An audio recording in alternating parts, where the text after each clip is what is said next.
Deus tem interesse na nossa vida nesse percurso. É aquilo que Jesus falou. Eu vim para que vocês tenham vida e a tenham em abundância. A gente sabe que ele poderia ter vindo só trazer a vida eterna. Uhum. E para nós já estava de bom tamanho. Porque quem estava destinado para ir para o inferno, de repente, chega um caminho que te leva à vida eterna, maravilhoso. Né? A vida do porvir.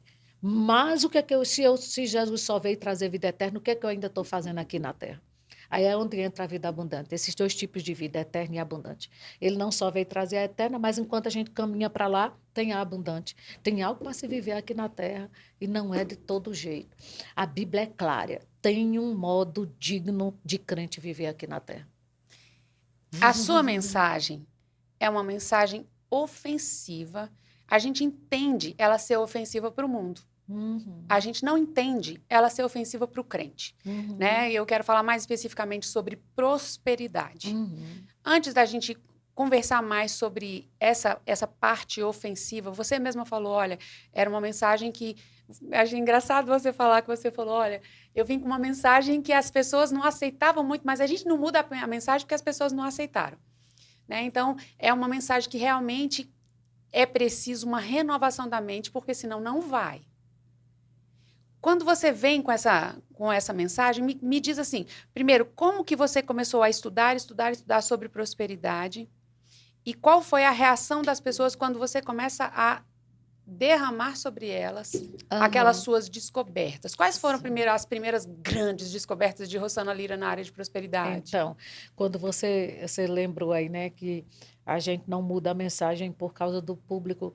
Quando a gente tem convicção da mensagem que a gente carrega, e você sabe assim, Deus me chamou para isso, por que você vai mudar?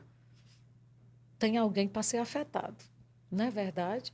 E eu comecei a estudar sobre prosperidade por conta da forma como eu disse que eu fui ensinada. E eu fui ensinada assim, né? Olha, tudo é do jeito que Deus quer. Se você está com dinheiro, Deus quis assim. Se está lisa, se conforme. Porque Deus quis assim. Então, essa palavra conforme ficou muito presa, né? Porque tudo que acontecia eu tinha que me conformar. Porque, afinal de contas, se é vontade de Deus, como eu posso ir contra? Mas isso, na minha cabeça, era uma confusão. Porque eu dizia, então, se eu estou com dinheiro é porque Deus quer. No outro dia, se eu estou sem dinheiro é porque também Deus quer.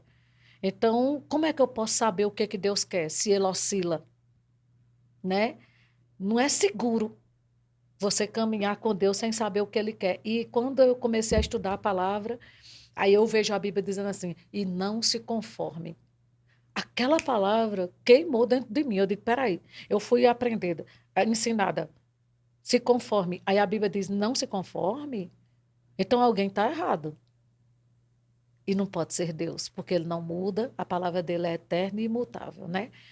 E aí, quando ele diz assim, não se conforme, mas se transforme pela renovação da sua mente, para que você possa saber qual é a boa, agradável e perfeita vontade de Deus. Então, peraí, tem o bom, tem o agradável e tem o perfeito. Então, qualquer coisa não é da vontade de Deus. Eu tenho que passar por essa peneira. Se eu estou passando por algo que não é bom, agradável e perfeito, então não é a vontade dele para a minha vida. Mas eu só vou provar o bom, agradável e perfeito se eu conseguir renovar a minha mente e me transformar com a palavra para desfrutar aquilo.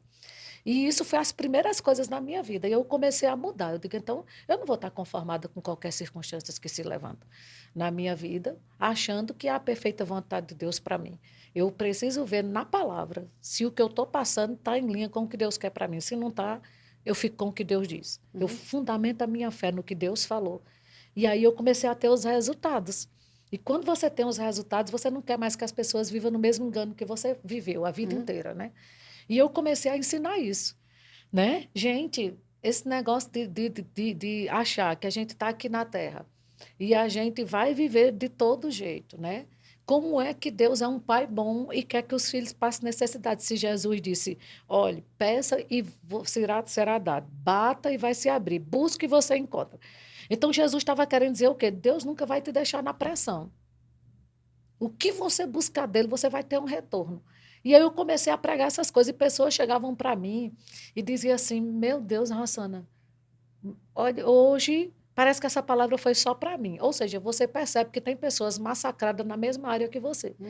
E dizia assim, meu Deus, como eu mudei. Eu nunca tinha pensado nisso. Eu nunca tinha pensado assim.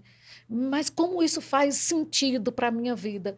E eu comecei a entender. Eu digo, rapaz, muito mais pessoas precisam ouvir essa mensagem, né? De não ter problema de falar que Deus tem uma vida próspera para nós. Porque Ele é um bom pai, né?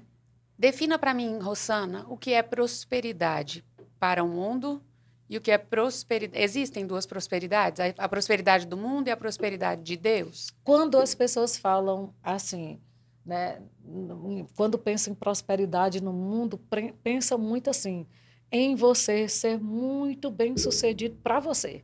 Não é assim? É. O tanto de casas que eu tenho, o tanto de carros que eu tenho isso, eu tenho aquilo, eu sou muito próximo do meu trabalho, mas uma coisa que eles fazem, né? Eu me esforcei para isso. Eu, né? Só Deus sabe o esforço que eu fiz para estudar, só Deus sabe o esforço que eu fiz para construir essa casa, só Deus sabe as coisas que eu tive que abrir mão para ter isso. Quando você chega na palavra, aí a gente entende que Deus realmente quer essa vida próspera para mim. Mas não só para eu estar admirando, né? Todo aquele patrimônio e dizendo assim, eu tenho, e foi um esforço meu. Deus primeiro quer que você reconheça, né? Não diga a força do seu braço me adquirir essas riquezas, porque é Ele que te dá o poder para adquirir, né? Então a gente já entende, tudo que eu tenho veio dele. E aí, qual é o propósito disso? Não é só eu estar admirando aquilo, mas é uma finalidade. Ele diz assim: enriquecendo-vos em tudo para toda generosidade. E aí a gente vai para a Bíblia e vê que Deus deixou na palavra várias formas de você ser uma grande bênção. Porque a bênção de Deus, quando ele diz para Abraão, se tu, ele disse, eu vou te abençoar, Abraão, mas ele não termina o versículo dizendo isso. Aí ele termina dizendo assim, se tu uma bênção, o que isso me mostra? A bênção começa nele, mas continua através de mim. A prosperidade para o mundo é algo que você construiu para você. A de Deus é algo que Deus construiu em você, mas também para você dar continuidade para outros. Né? E aí ele diz, enriquecendo-vos em tudo para toda generosidade. Então, é algo que Deus quer que chegue para nós. Mas prosperidade não é só amontoar. Prosperidade é derramar. É fazer com que outras pessoas sejam alcançadas com aquilo que chegou nas suas mãos para que elas possam ver. Elas ainda não estão no estágio que você está, mas pode chegar lá. Com a mesma finalidade. Né? Porque é algo que acontece em mim, mas não é uma represa. É algo que simplesmente flui. E é a maior intenção de Deus, acredite.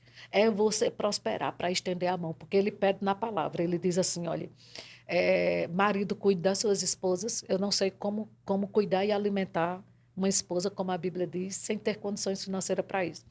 Diz para a gente cuidar da palavra da fé. Né? A Bíblia diz para a gente cuidar dos órfãos e das viúvas. São duas categorias de pessoas que não têm, mas a mulher não tem o marido, os órfãos não têm os pais, são as autoridades que Deus levantou, constituiu para cuidar deles, não está ali, então que a igreja chegue para ajudar. Pede para a gente devolver dízimo, honrá-lo, né, acima de todas as coisas. Pede oferta, porque dízimo é para uma coisa, para um propósito, para mantimento da igreja. A oferta é para algo extra que vai se fazer na igreja.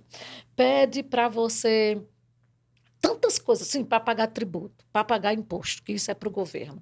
Como é que Deus ia deixar tantas coisas na palavra concernente a dinheiro, se ele não tivesse disposto a liberar uma bênção para que a gente pudesse ter isso? Não é? Como? Né? Como é que Deus diz, cuide dos órfãos e da viúva, mas eu estou aqui na terra e ele diz, não, você não vai ter nada. Como é que eu posso cuidar com o que eu não tenho? Então, se ele coloca na Bíblia vários motivos para que eu faça com dinheiro, é porque ele está disposto a ser esse canal pelo qual vai chegar, mas também porque prosperidade para mim é isso, você pediu para definir. Né? Prosperidade acontece assim, é fé para receber e amor para dar. Que lindo. Se você tiver só fé para receber e não tiver amor para dar, não vai fluir. E se você tiver só aquela vontade de dar, se eu tivesse, eu daria isso a fulano. Ah, mas se eu tivesse condições, eu daria isso. E não tiver fé para receber, nada funciona. Mas se você juntar os dois, a fé para receber e o amor para dar, pode ter certeza que ela vai fluir. Prosperidade é exatamente isso também. É você crescer naquilo que você é e naquilo que você tem. Você já é em Cristo o que Ele lhe chamou para ser. né? E você já tem tudo aquilo que ele já conquistou para você. Então, cresça nisso. E só cresce com o conhecimento da palavra, né?